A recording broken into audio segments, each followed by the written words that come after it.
আমাদের সবার প্রিয় রাজনীতিবিদ উসমান হাদি ভাই তাকে গুলিবিদ্ধ করে আহত করা হয়েছে। কে বা কারা এই কাজটা করলো তা আমি বলতে পারবো না।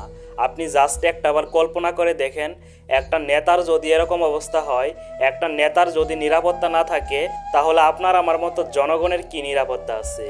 আপনি জাস্ট একটাবার কল্পনা করে দেখেন।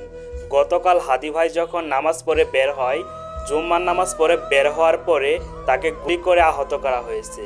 এই বিষয়টা যখন শুনতে পারলাম তখন অনেক খারাপ লাগলো, যে একটা নেতা সব সময় হকের পক্ষে কথা বলছে, যে একটা নেতা সব সময় অন্যায়ের বিরুদ্ধে কথা বলছে। এই অন্যায়ের বিরুদ্ধে কথা বলার জন্যই কি তাকে এভাবে আহত করতে হবে? তাকে এভাবে কষ্ট দিতে হবে? সে বর্তমানে হাসপাতালে ভর্তি আছে, তার অবস্থা খুবই আশঙ্কাজনক। আমরা সবাই প্রাণ খুলে দোয়া করি আল্লাহ তাআলা যাতে তাকে তাড়াতাড়ি সুস্থতা দান করে, এবং কে বা কারা এই কাজটা করলো তাকে যেন তাড়াতাড়ি আইনের আওতায় আনা হয়, এটাই আমরা সবসময় প্রত্যাশা করি। আজকের এই ভিডিওটা আপনারা একটু দয়া করে শেয়ার করে দিবেন, যাতে সকলেই এটা জানতে পারে। ধন্যবাদ।